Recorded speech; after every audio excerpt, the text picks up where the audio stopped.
Hello, and welcome back to the Faye Banner Review, where we talk about things that are both comprehensible and incomprehensible.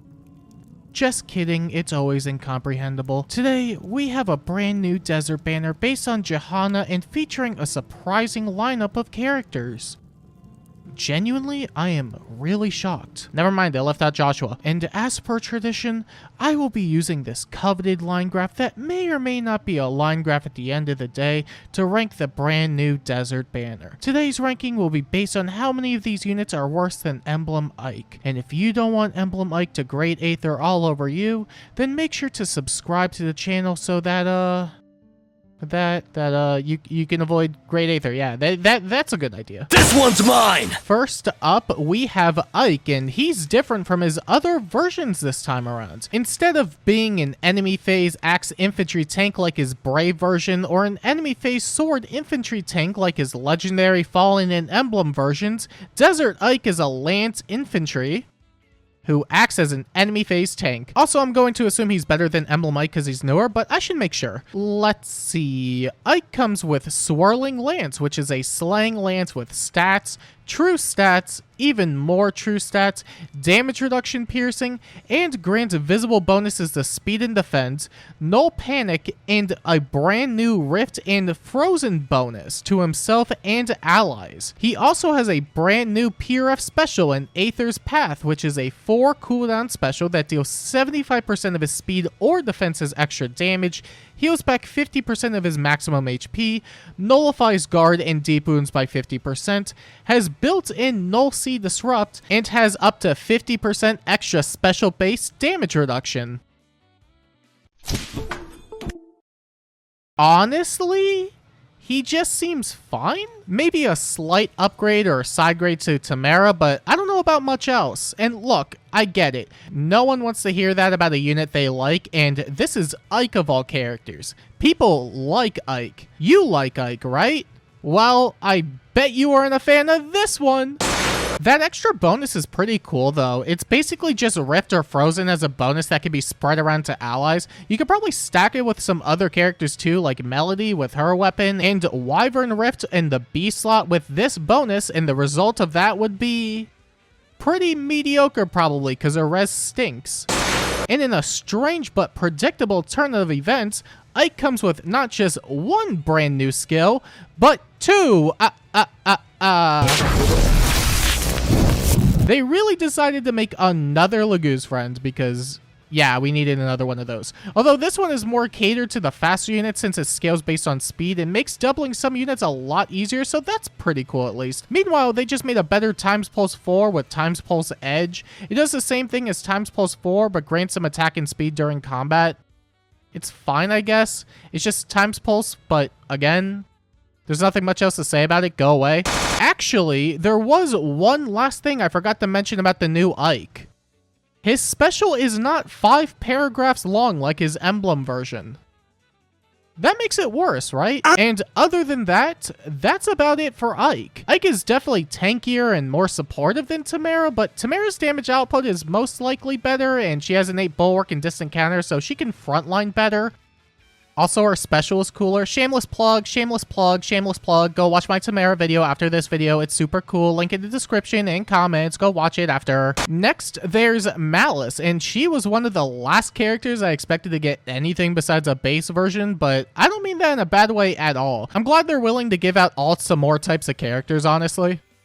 There's no joke here, it's just a really good pick. Let's see. Malice comes with Swirling Scimitar, which is a slaying sword with built-in phantom speed, stats, true stats, 2 special jumps, damage reflection, post-combat healing, and at the start of either phase, she can grant visible bonuses to attack and speed, dodge, and penalty neutralization to herself and allies. Yeah, that's cool. It's been like 8 years of Fire Emblem Heroes at this point, so unless they make a brand new effect or status, you've basically seen it all. Not that the weapon is bad by any means, but it's definitely the embodiment of every Laguz friend infantry we've seen for the past year. But to their credit, this one is a bit more creative. Instead of the standard 20%, it gets an extra 5% to compensate. Ooh. Yeah. She also gets extra stats based on the most interesting and complex condition of having a single dragon flower. She still gets most of those stats for existing, by the way, so it's basically not even a condition. The special jump part is pretty funny, though, because you could pair it up with Lagoo's loyalty and always have a pre-charged miracle with post-combat healing. Honestly, this could make her into a really insane tank if she were to not get doubled at all, and then she could reflect it back for a whopping total of 0 damage to Neathogger. Teehee, teehee, teehee, teehee. They gave Malice a prime skill in 2025? Why? Is it because Ike has distant bonus doubler and they didn't want to double dip on the banner like that? But if they didn't want to do that, then why not, Prime sucks. Although it could have been worse. Just kidding. Teehee, teehee, teehee. This is terrible. Spectral is nice at least. And other than that, that's really about it for Malice. She's not Ike levels of okay, but he gets away with it because he has a cool slogan, which means we need one for her. So instead of saying something like we like Ike, we can say, Malice sure is Chalice. And then there's Teus, and she's a flying dagger dancer that isn't named Erica or Ephraim or Leon or Mur or Tana, which is weird because I could have sworn that Sacred Stones was only made up of 5 to 6 characters. I am so happy that we got unique Sacred Stones content for once. Let's see. Teus comes with Johanna Dagger Plus, which grants dodge, attack speed bonuses, and penalty neutralization on both phases, has phantom speed built into the weapon, grants some extra stats during combat, has true damage reduction, and damage reflection on follow-up attacks. Wait, this is a demote weapon? That is a really damn good inheritable dagger, not only for combat purposes, but also for support, actually. I don't remember the last time an inheritable weapon type got such a solid addition besides bows and, I think it's just bows, actually. The weapon giving these bonuses to allies is such a nice thing for Emblem Sigurd matchups, too, because your faster carries won't be as susceptible to override now. Just kidding, it's Sigurd. And when compared to Arcane Slime Knife, you essentially trade out more stats, true damage, low speed defense, and special jumps for damage reflection, phantom speed, and some solid start of turn bonuses. I wouldn't say it's better than Arcane Slime Knife for combat purposes, but it's a really solid alternative if you don't have the Arcane. And you might be wondering how it compares to Arcane Tempest or even Arcane Void. Teus also comes with Firestorm Dance 3 and Guidance 3, which is also great, and I'm glad they're keeping the trend of seasonal demotes having tier 4 skills. I just wish they kept the other trend for having 2 PRFs. Working up a... And other than that, that's really about it for Teus. There's only so much I could say about a generic demote dancer, but there's plenty of stuff that could be said about the next unit. Let's go! I'm too tired to edit a proper transition. Let's just move on. And finally, there's Marissa, and she's with Erica. Actually, I don't even know who this is. I hope you like Johanna. Yes, I do.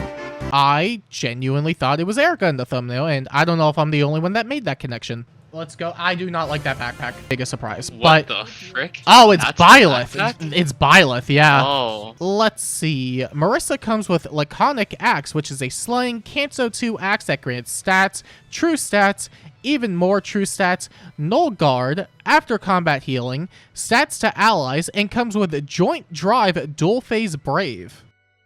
Wait, what? I'm not even going to go over the rest of the kit yet because dual phase Brave support is actually insane. Like, really insane. Brave weaponry always had some sort of levy of drawback throughout whatever period of phase with less effects or might penalties. And it made sense because Brave, especially dual phase Brave, is arguably still one of, if not the best effects in the entire game. It allows for so much combat flexibility that most other units couldn't afford without it, but here we are, 8 years later, and now every unit can have dual phase Brave support. Am I crazy for thinking this is beyond broken as all hell? With Shield Fighter existing and there being a lack of notable nukes that can break through armors at the moment, I guess it was inevitable, but this still feels like a bit much because this also benefits the tanks too. But for what it's worth, there are counters such as Pirate Veronica, who's a limited time unit and extremely expensive to invest into, but she has feud. Am I right? Am I right? Am I right? Am I right? I'm actually going insane here. You can even pair this up with any visible bonus you want because they killed Essence Drain, so why not stack even more insanity on top of that? Wait a minute. Wait a minute. Guys, I figured it all out. The reason why it's a Johanna banner, the reason why Marissa is green, the reason why I hate this unit so goddamn much. It all ties back to one singular connecting thread. Joshua. Because he has green feud. I need feud spammed in the game starting yesterday. Oh, and the button gives extra movement, no terrain, and she has some inheritables and stuff. Yeah, I don't really care anymore. Let's just move on. There's also our freebie stuff in Saber of all characters. I was so genuinely surprised that Saber got an actual all, or that we even got Shadows of Valentia content whatsoever. Usually it's just reserved for Celica these days, and to put it into perspective, this is the first Shadows of Valentia seasonal alt since Halloween Duma back in Book 6. This is also the first non-Celica alt since, Halloween Duma. Isn't that crazy?